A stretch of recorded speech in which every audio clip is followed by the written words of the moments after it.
The courtroom smelled like cold coffee and old carpet, and I had typed thousands of hearings in rooms exactly like it.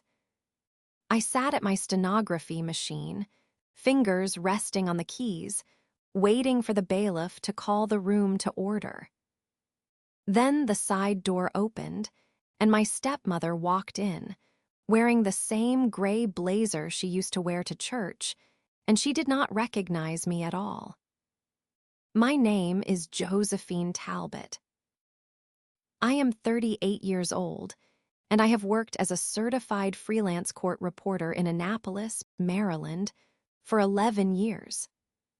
12 years ago, at my father's second wedding reception, this same woman told a room full of relatives that I was never really family, just Nathaniel's daughter from before.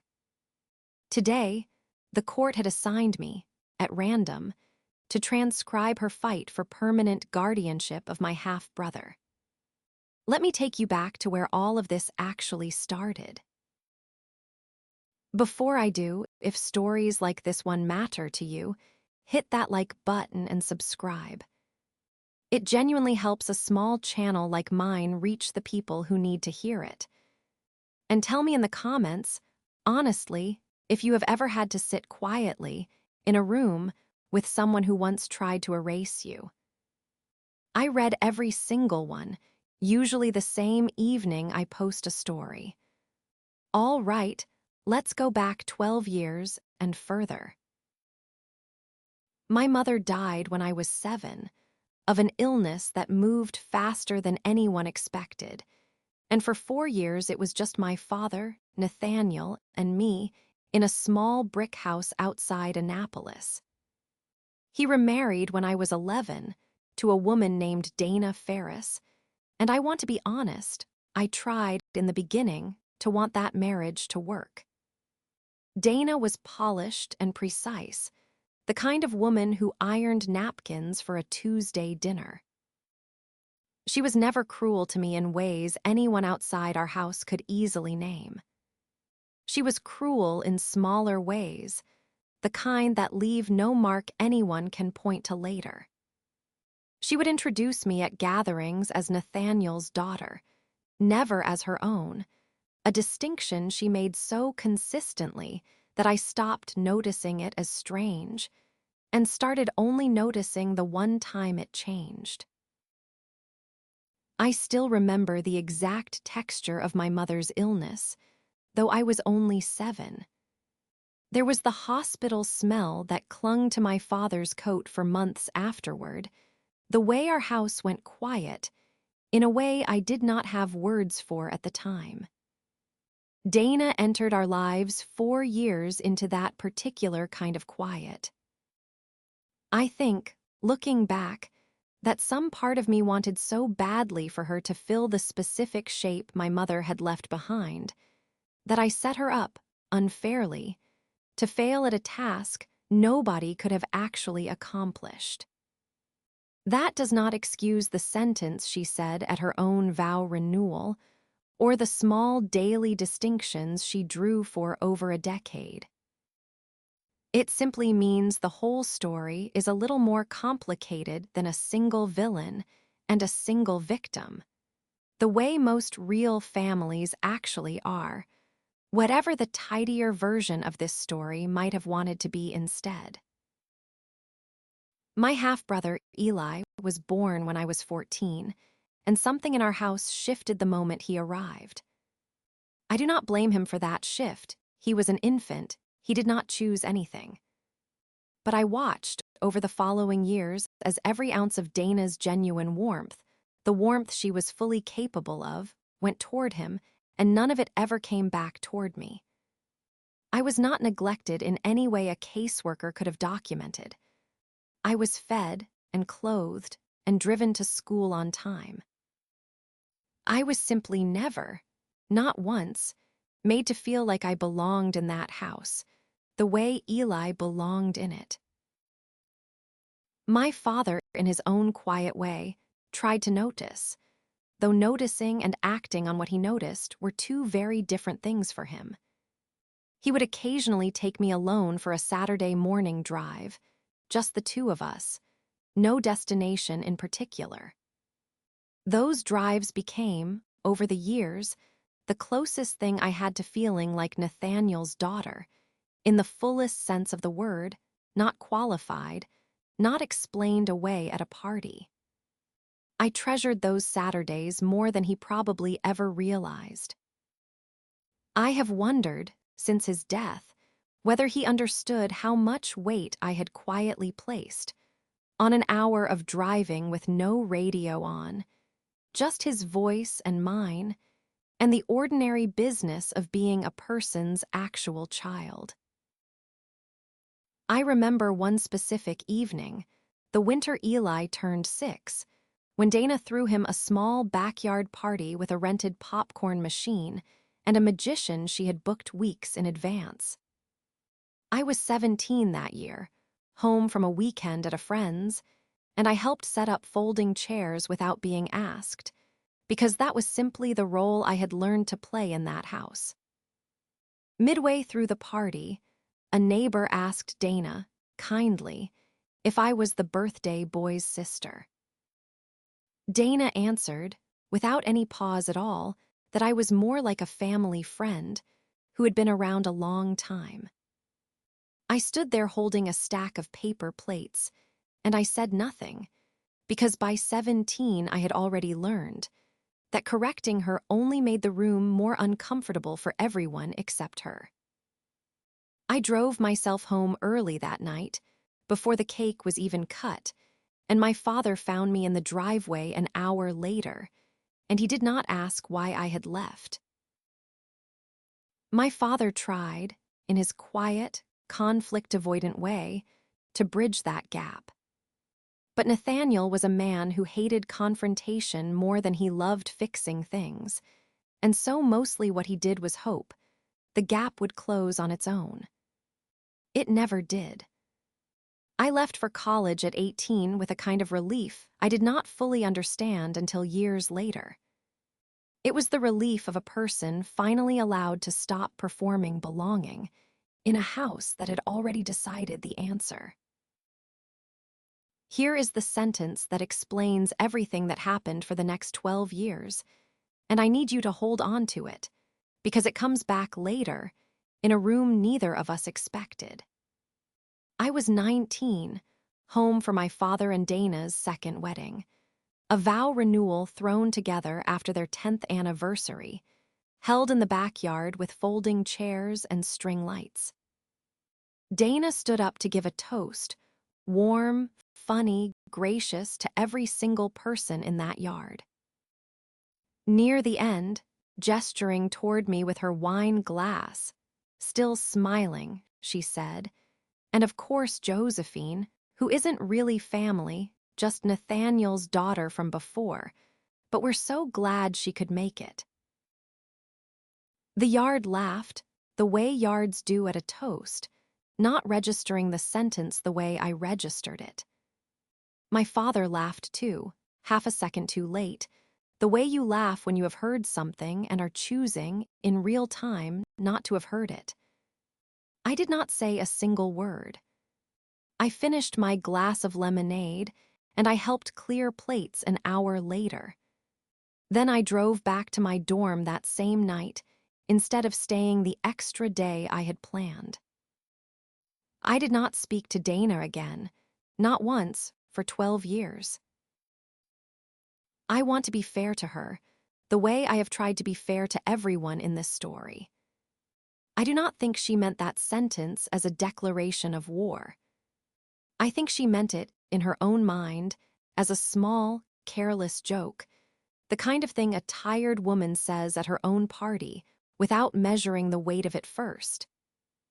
Intent and impact are not the same thing, though, and I was the one who had to carry the impact home in my car that night, alone, at 19. Some sentences do not need cruelty behind them to still land like cruelty on the other side of the room. I built my career in the years that followed, the way you build anything that actually matters, quietly, one unglamorous certification at a time. I trained as a stenographer at a community college in Baltimore, learning machine shorthand at 200 words a minute, then faster. In my field, speed is not impressive. It is simply the minimum requirement to be taken seriously at all. I passed my certification exam on my second attempt, after failing the speed portion by 4 words a minute on my first. I remember sitting in my car afterward, both times, doing the arithmetic on how many more months of practice 4 words a minute actually meant. My instructor at the time, a retired reporter named Mrs. Ockhafer, who had spent 30 years covering federal cases before she started teaching. She told me something I have never forgotten, that the machine does not care how you feel about failing. It only cares whether you sit back down and try again the next morning. She had a habit of pairing students up during timed drills, and she paired me, more than once, with a classmate who found the material effortless, in a way I never quite did. I remember resenting that pairing privately for weeks before I understood what she was actually teaching me. She was showing me, deliberately, that speed without discipline burns out fast, while discipline without natural speed simply takes longer to arrive at the exact same competence. I was the second kind of student. I have never once regretted how long it took me to get there. One of my earliest depositions, in my second year of the work, involved a custody dispute between 2 parents, fighting over a boy roughly Eli's age at the time, though I did not make that connection then, not consciously. The father's attorney asked question after question designed to paint the mother as unstable, and I sat there, typing every accusation at full speed, my face giving away nothing, while some private part of me wanted badly to react. I did not react. I finished that deposition, and I drove home, and I sat in my apartment for a long while afterward, understanding, for the first time, exactly what this job would cost me emotionally over a full career. I decided that night that the cost was worth paying, because somebody in that room needed to be the version of honest that does not bend toward either side. I wanted, badly, to be that person. I worked my first few years covering depositions, the unglamorous backbone of the profession, sitting in law offices for 8 hours at a stretch, transcribing arguments between attorneys who barely acknowledged I was in the room. I moved into family court reporting at 29, and I want to tell you honestly what that work requires, because almost nobody outside it understands the actual discipline involved. A court reporter cannot react. Not to grief, not to cruelty, not to a parent saying something in open court. That makes your own chest go tight. You simply record it, exactly, at full speed, with total neutrality, because the record exists for everyone who was not in that room.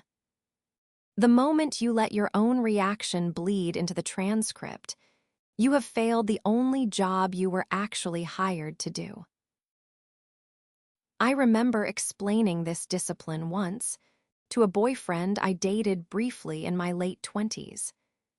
He could not understand how I sat through custody hearings all week and then came home able to talk about dinner plans as though nothing heavy had happened. I told him the discipline was not the absence of feeling.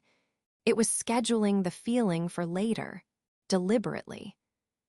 It was the way you might schedule a difficult phone call for after work instead of during a meeting.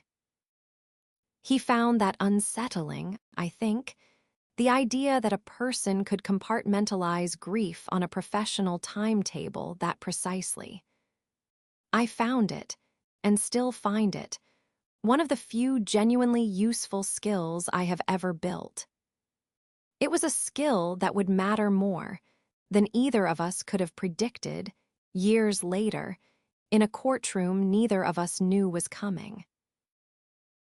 I became, over the following decade, one of the more trusted reporters in the Anne Arundel County family court system, the kind judges request by name for hearings likely to get contentious.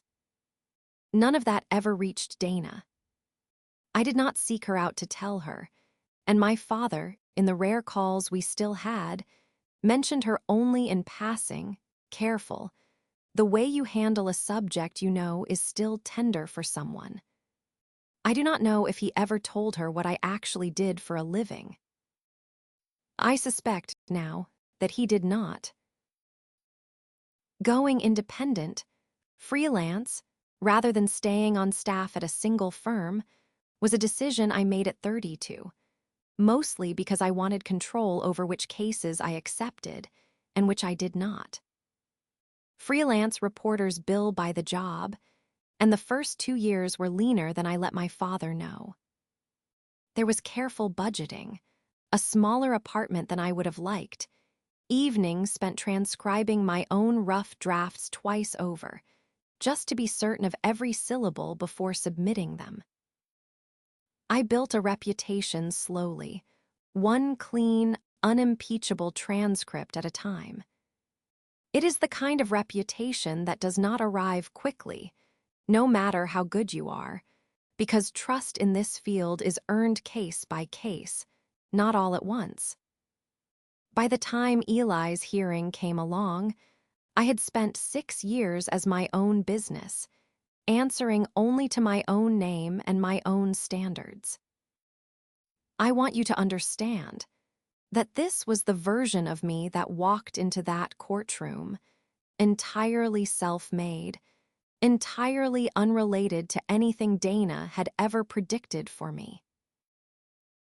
There was one case, about 6 years ago, that I still think about often, though I have never told anyone the details, because the record itself remains sealed. A father in a neighboring county was fighting to keep custody of his daughter against a mother whose own attorney painted her, unfairly, I believed privately, as unfit for reasons that had nothing to do with her actual parenting. I typed that entire hearing at full speed, the way I type every hearing, and the judge ultimately ruled in the mother's favor, correctly, based on evidence rather than character attacks. Afterward, in the hallway, the mother thanked the court reporter, meaning me, for simply having been there, present, taking down every word without flinching. I told her that was the job. She told me it did not feel like just a job, sitting in that room. I have carried that exchange with me ever since, quietly, as proof that the invisible parts of this work still matter to somebody. My father died 2 years ago of a heart attack in the garage of the same brick house I grew up in half of. I drove down that same morning, the moment I got the call, my hands unsteady on the wheel the whole way. I went to the funeral. I sat in the 3rd row, not the 1st, because that seat belonged to Dana and to Eli, who was 13 by then, and I did not contest it. Dana and I spoke exactly once that day, a brief, stiff exchange in the receiving line, condolences offered and accepted in the flattest possible tone 2 people can manage while still technically being polite. I did not expect to see her again after that, not really, beyond the occasional obligatory holiday overlap. I certainly did not expect to see her across a courtroom, under oath, with my hands on a stenography machine. I want to describe that funeral a little further, because it matters to understanding everything that came after it. My father's brother, Rowan, gave the eulogy, careful and steady, the way he does everything, and he mentioned me by name twice, both times as Nathaniel's daughter, full stop, no qualifier attached to it. I noticed that, sitting in the third row, the way you notice the absence of something, you have learned not to expect anyway. Eli sat beside Dana the entire service, 13 years old, pale, quiet, and I remember catching his eye once across the room and offering him a small nod, the only gesture I had available to me in that setting. He did not know me well by then. We had spent so little real time together over the years, and I regretted that distance, sitting in that pew, more than I let myself admit at the time. Rowan found me in the parking lot afterward, and he hugged me, the way he always had, warm and a little too long, the way an uncle hugs a niece he genuinely likes, but rarely knows what to say to. He told me my father had talked about me often, more than I realized, always careful, always brief, but always with something in his voice Rowan described, gently, as quiet pride. I told Rowan I appreciated him saying that, though some private part of me wondered why my father had never once said it to me directly, in 11 years of phone calls, in any way I could have actually heard. Rowan did not have an answer for that. He simply said that some fathers save their pride for other people to deliver, because delivering it themselves requires a kind of directness they were never taught. I have thought about that explanation many times since, turning it over, deciding how much of it I actually believe. The trouble that actually matters in this story started about 8 months ago, when my father's younger brother, my Uncle Rowan, grew concerned enough about Eli's living situation to file a petition in family court. Rowan had noticed things over several visits: Eli withdrawn, thinner than he should be, a bruise once that Dana explained away too quickly and too specifically, the kind of explanation that sounds rehearsed the moment you hear it twice. Rowan is not a dramatic man. He is an accountant, careful with numbers and careful with accusations, and he did not file that petition lightly. He filed it because he had exhausted every quieter option first. I want to be clear about the legal shape of what Rowan actually filed, because the distinction matters for anyone watching this who might someday face a similar decision.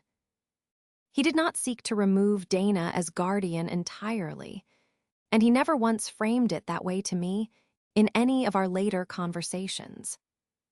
He sought oversight, a second set of eyes with real legal standing, not replacement, not punishment, simply a formal check that had not existed before. That distinction mattered enormously to the judge. I would learn later, because a petition asking to add oversight is a very different request, legally and morally, from a petition asking to strip a mother of her child entirely. I want to be honest about my own uncle, too, the way I have tried to be honest about everyone else in this story. Rowan is not a warm man in the way some people expect family members to be warm. He does not hug easily, he does not call often, and for most of my adult life, our relationship consisted of a card at Christmas and a brief, pleasant conversation at whatever gathering happened to include us both. I never once doubted, though, that he loved my father, and by extension loved the idea of me, even if he rarely found the words to say so directly. When he finally called me himself, after the ruling, to thank me, formally, for my role in a process I had never actually chosen to be part of, it was the longest conversation the two of us had ever had. Nearly 40 minutes of it was him explaining, carefully, Everything he had noticed about Eli over the preceding year that had finally pushed him toward the courthouse. Rowan told me all of this himself, months later, once the case had already concluded and it was finally safe for him to speak freely about it. He had tried, first, simply talking to Dana directly, twice, carefully, framing his concerns as an uncle who loved his nephew rather than an accuser. Dana had grown cold both times, defensive, insisting Eli was simply a moody teenager and that Rowan was overreacting to normal adolescent withdrawal. Rowan had then tried involving Eli's school counselor, quietly, asking her to keep an informal eye on things, and the counselor had, in fact, noticed some of the same patterns Rowan had described. It was only after a third visit, when Rowan arrived unannounced and found Eli alone in a dark house at 6 in the evening, no dinner started, no adult present. That was when he finally decided a private family conversation was no longer going to be enough. The petition asked the court to modify the existing guardianship arrangement, appointing Rowan as a co-guardian with oversight authority, rather than leaving Dana as Eli's sole legal guardian following my father's death. Dana fought it, hard, with a private attorney and a great deal of righteous indignation, and the case moved, over several months, toward a full evidentiary hearing. I knew none of this. Family court proceedings are sealed from casual public view, and nobody in that family had any reason to call me with updates, because as far as anyone remembered, I was not really family, just Nathaniel's daughter from before. I have thought, since then, about how strange it is that a legal system built entirely around careful, formal notice, motions filed, hearings scheduled weeks in advance, still managed to bring me into that room with zero warning at all. There was no letter, no phone call, no moment where anyone sat me down and explained what was coming. There was only a case number on a printed schedule, indistinguishable from every other case number I had been handed that same month. There was a side door that opened at exactly the moment it was always going to open, whether or not I happened to be ready for what walked through it. Court reporters in our county are assigned to hearings through a rotating scheduling system, run by the clerk's office, entirely blind to who the parties actually are. I received my assignment for that Tuesday the way I receive every assignment, a case number and a courtroom, nothing more, 3 days in advance. I did not recognize the case number, because why would I did not think twice about the names on the docket sheet until I was already seated at my machine, testing my keys, and the side door opened. I have this same routine before every hearing, regardless of the case, a small ritual I never once thought to question until that particular Tuesday. I arrive 20 minutes early, set up my machine, test each key twice, and review the caption page once out of habit, more than necessity. That Tuesday, I skimmed the caption the same way I always do, eyes moving fast, not really reading, the way you glance at a word you have seen 10,000 times before and no longer truly see. Dana Ferris versus Rowan Talbot. I read those two names and registered nothing, because nothing about them, printed flatly in 12-point font, resembled the two people who actually carried them. I want to describe that moment honestly, because I have turned it over in my mind more times than any other moment in the past decade. Dana walked in wearing a gray blazer I recognized instantly, the same one from countless childhood Sundays. She looked directly at me, the way anyone glances at the court reporter before a hearing begins, a face you register and then immediately forget. She did not recognize me. 12 years, a different professional context. A woman she had spent most of my adolescence looking past rather than looking at. None of it added up, in her mind, to the stepdaughter she had once dismissed at her own vow renewal. I did not say anything. I want to be completely honest about why. A court reporter who recognizes a personal connection to a case has an obligation to disclose it to the judge, and I intended to do exactly that, quietly, the moment there was an appropriate break in proceedings. I did not intend to sit through an entire contested guardianship hearing, pretending to be a stranger to my own stepmother. But the judge called the room to order before I had a chance, and the first witness was sworn in. I found myself doing the only thing I have ever known how to do in a courtroom, recording exactly what was said, at full speed, without reacting. Here is a question I want to ask you, before I tell you what happened during that hearing. Have you ever had to sit still, professionally, quietly, while someone who hurt you badly had no idea you were even in the room? Tell me about it in the comments, because I think almost everyone watching this has a version of that story, and I read every single one, usually the same night I post this, coffee going cold beside me. All right, let me tell you what actually happened once that hearing began.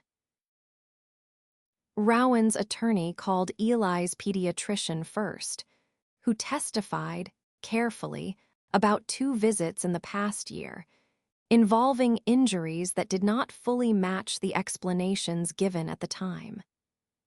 Then Rowan himself testified, plainly, about the visits, the bruise, the thinness, the way Eli had grown quiet, in a house that used to be loud with him.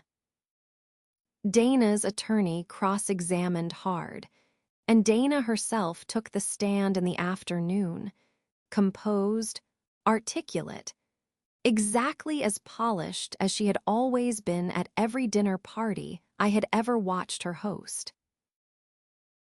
The judge presiding over the case, a woman named Judge Restrepo, had a reputation in our county for patience mixed with an almost surgical precision when a witness tried to talk around a direct question. I had appeared before her a dozen times over the years, and I respected her more than almost any other judge on the bench.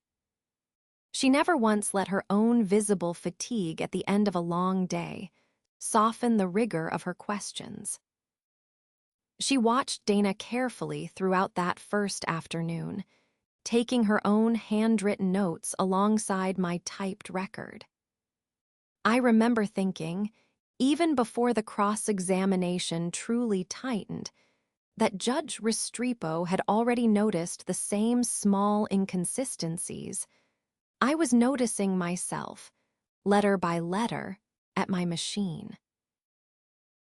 I typed every word of it, at full speed, my hands moving without any input from the rest of me, the way they have moved through 1,000 other hard testimonies. Dana described her home as loving, structured, safe. She described Eli as a sensitive boy going through a difficult age. She described Rowan, my uncle, as a bitter, meddling man who had never fully accepted her marriage to my father and was now, in her words, using a grieving teenager to settle an old grudge. I want to tell you about Eli's pediatrician's testimony a little more fully, because it shaped the entire second half of that hearing. She testified that she had treated Eli for years, since he was a toddler. His growth chart had shown a clear, documented dip in the past 18 months, a pattern she described as concerning, but not, on its own, conclusive of anything specific.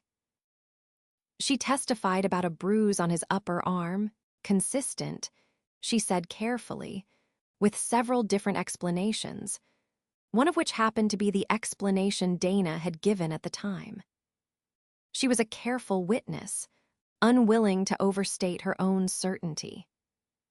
I remember typing her testimony and thinking that her caution made the account somehow more credible, not less, the way honest uncertainty often does in a room full of people trying to sound completely sure of themselves.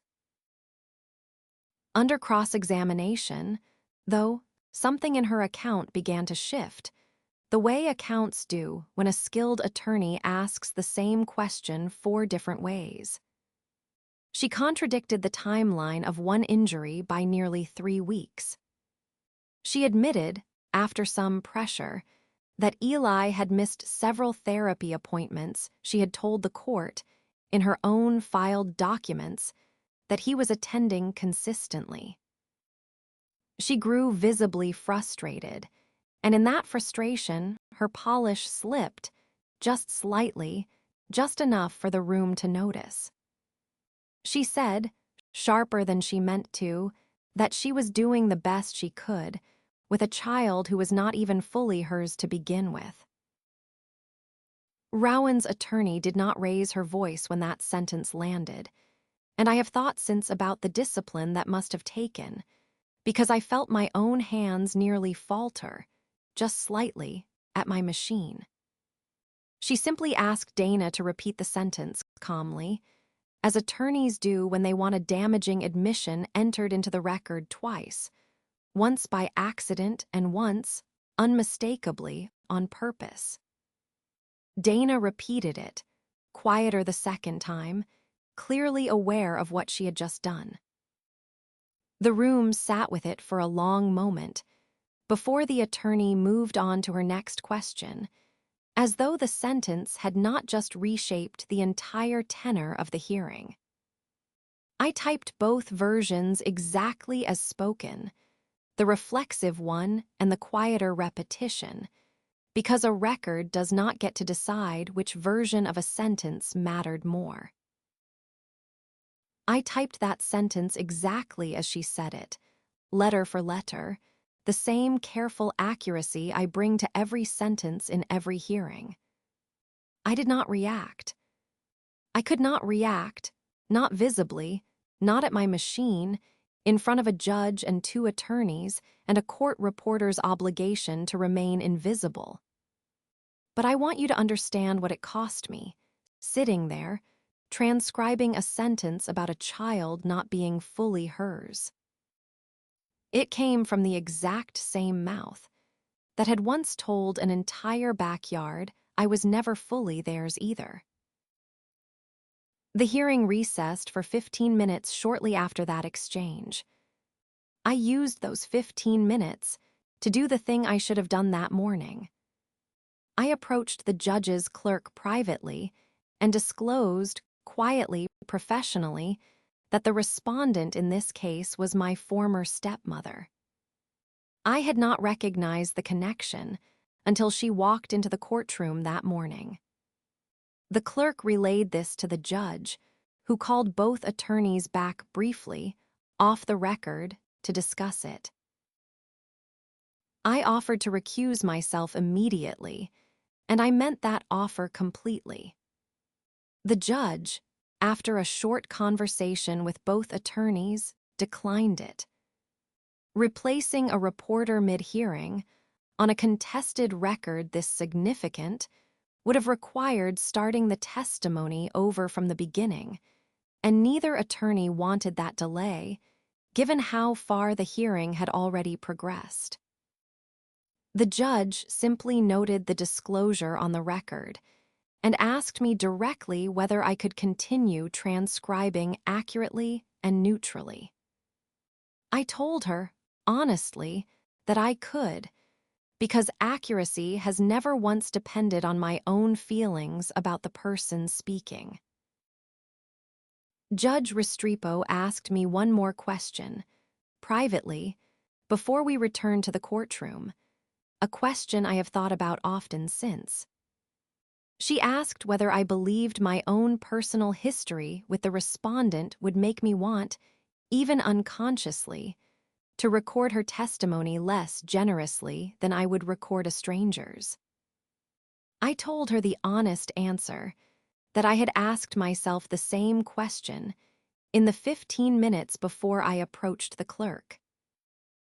The answer I kept arriving at was no, because a transcript that flattered nobody and betrayed nobody was the only version of the record I had ever known how to produce, regardless of who was speaking. She nodded, once, the way judges do when they have decided to trust a professional's own account of their professionalism, and we went back inside. Dana learned about the disclosure during that same recess, and I watched her face change when she finally understood who had been sitting 12 feet away from her all morning.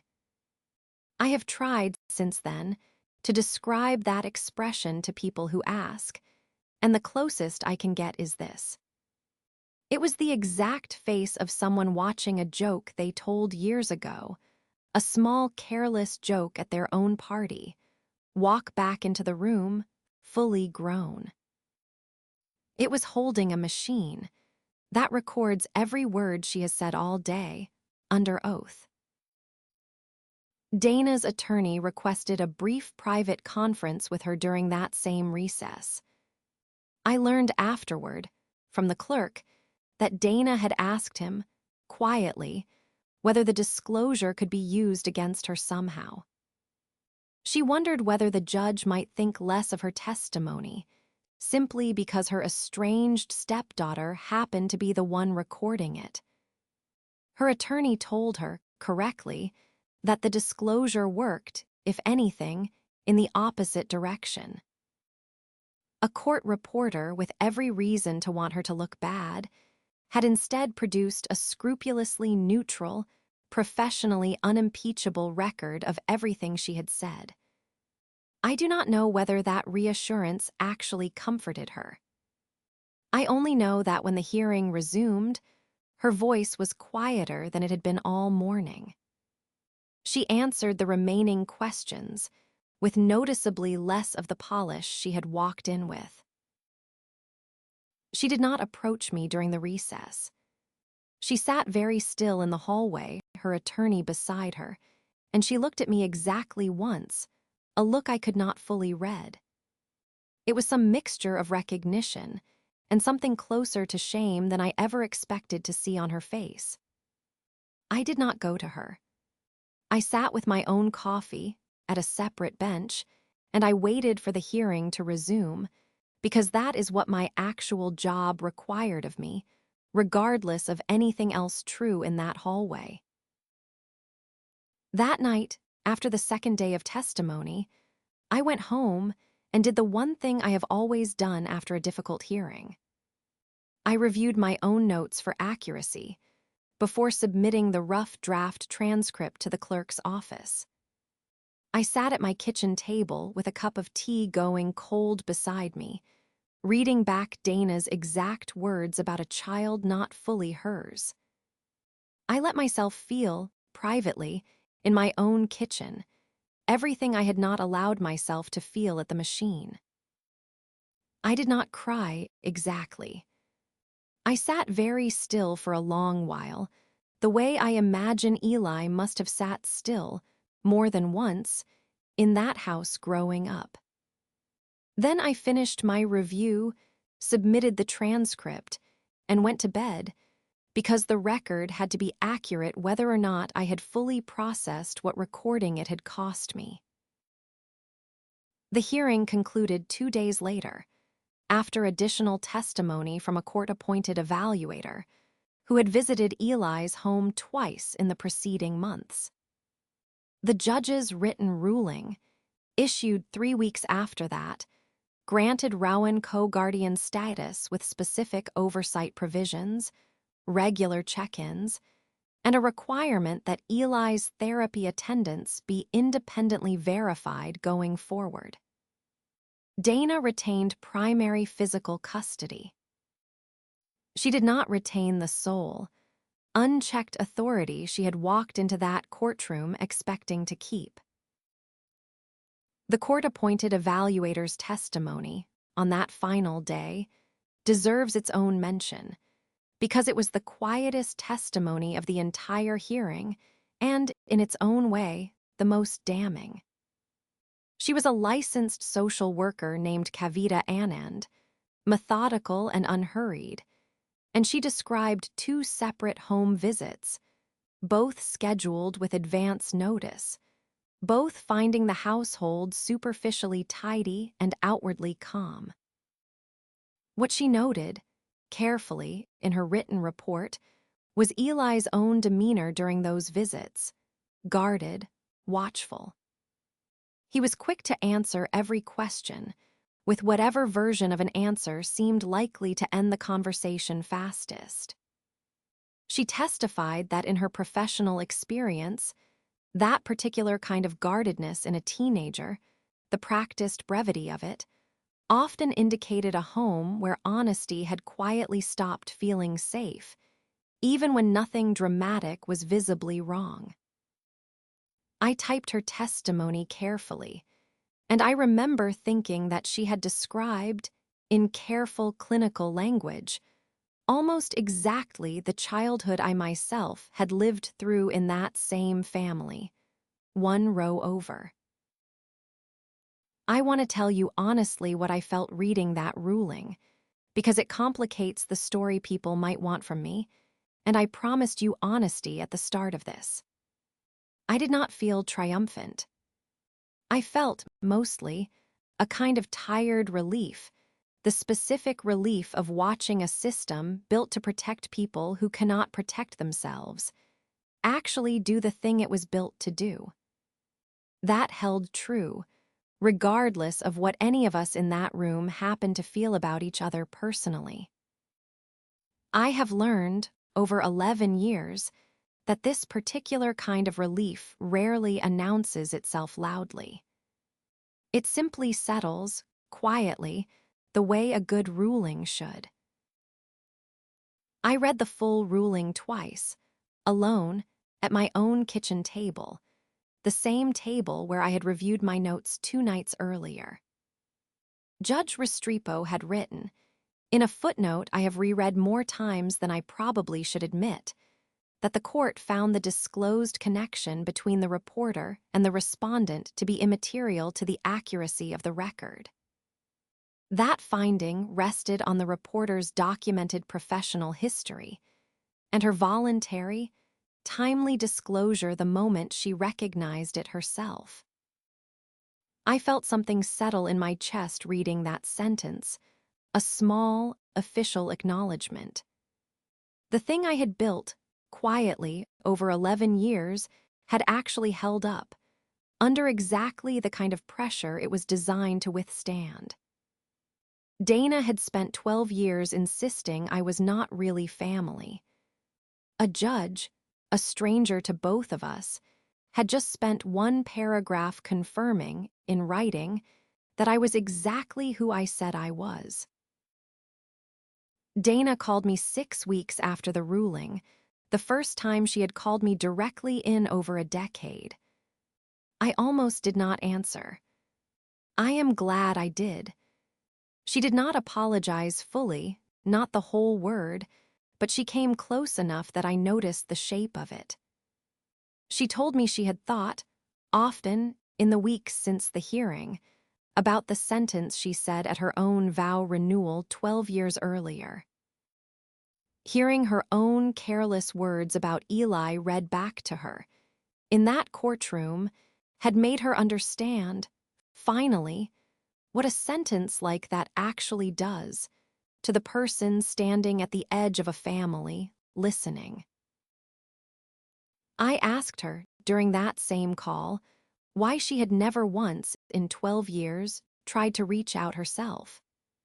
She was quiet for a moment, and then she said something I have turned over many times since.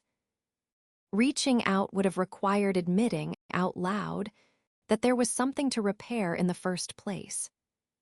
Admitting that felt, to her, like conceding she had done something wrong on purpose, rather than something careless she had never fully examined.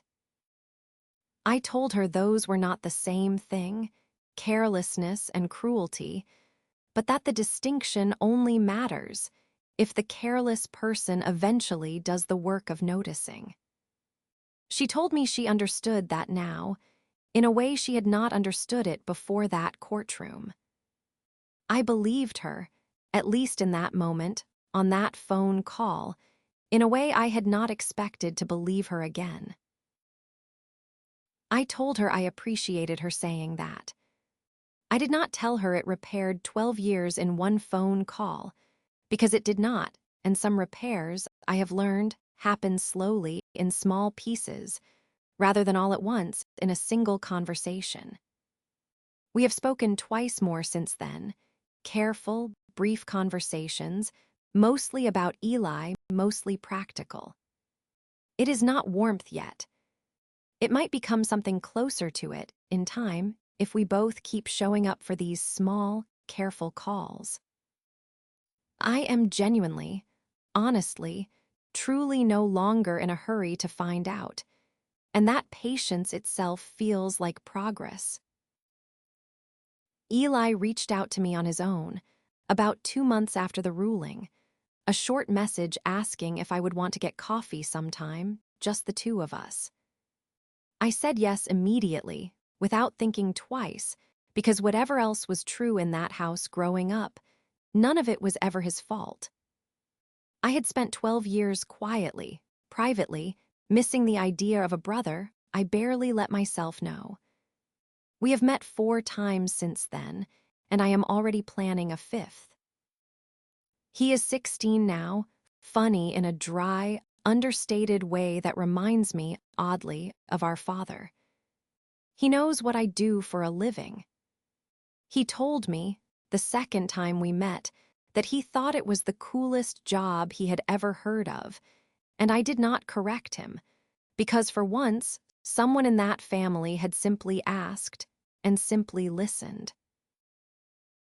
Our first coffee was the hardest, both of us circling the obvious question neither of us wanted to ask directly.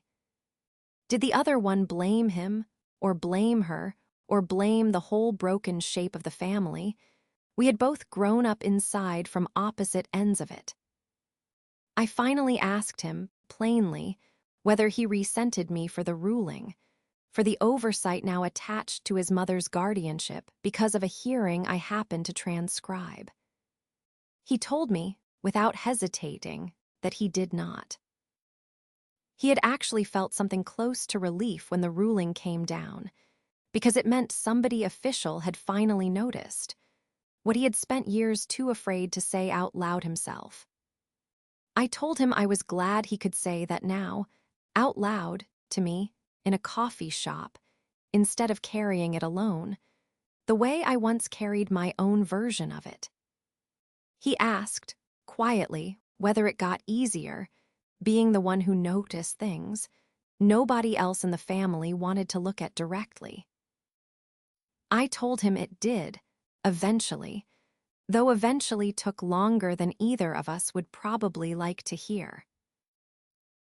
At our third coffee, Eli asked me, carefully, whether I remembered the birthday party with the magician, the one where Dana had introduced me to a neighbor as a family friend. I told him I remembered every detail of that evening, more clearly than I remembered most of my actual birthdays. He told me he had asked Dana about it recently, gently. She had gone quiet for a long moment, before admitting she barely remembered saying it at all. I told him that did not surprise me, because the people who say a careless sentence rarely carry it the way the person on the receiving end does.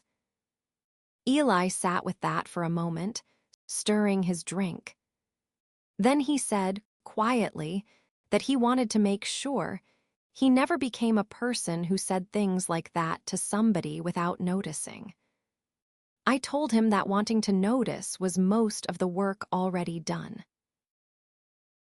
Before I get to what all of this actually taught me, I want to tell you one more small thing, because it is the detail I come back to most.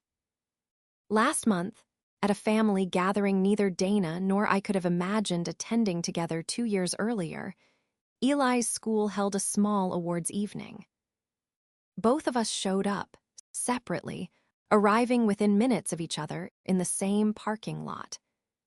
We stood together, briefly, waiting for the doors to open, and Dana said, quietly, that she was glad I had come. I told her I was glad too. It was not warmth exactly, not yet. But it was the first ordinary sentence either of us had managed to say to the other in a very long time. It was spoken in a parking lot over nothing more dramatic than a shared reason to be proud of the same 16-year-old boy. Here is what 11 years of this work, and one impossible Tuesday in a courtroom, actually taught me, and I want to leave these with you plainly. A record does not care whether you have been hurt by the person speaking. It only cares whether you got the words exactly right. Dana spent 12 years deciding I was not fully family, and I still gave her testimony the same complete, unflinching accuracy I give every person who has ever sat in that witness chair. If you are ever the only honest record standing between someone vulnerable and the version of events a powerful person wants told, get the words exactly right, regardless of what those words cost you personally to hear. I think about that obligation now whenever I train a newer reporter, because it is the one lesson I want to make sure I actually pass along, more than machine speed, more than any technical shortcut. Accuracy is not a neutral, passive act. It is an active choice you make sentence by sentence, especially in the moments when inaccuracy would be so much easier, so much kinder to your own bruised feelings in that particular room. I tell every new reporter I train that the job will ask this of them eventually, some version of a courtroom they never expected to sit in. The only real preparation for that day is the discipline they build on every ordinary day leading up to it. The sentence someone says carelessly at their own party can outlive the party by 12 years, and they rarely remember saying it at all. Before you speak lightly about who belongs and who does not, in your own family, at your own table, remember that the person you are talking past is doing arithmetic on your words that you will never see them do. That arithmetic can last far longer than the evening you said it. Professional neutrality is not the same thing as having no feelings.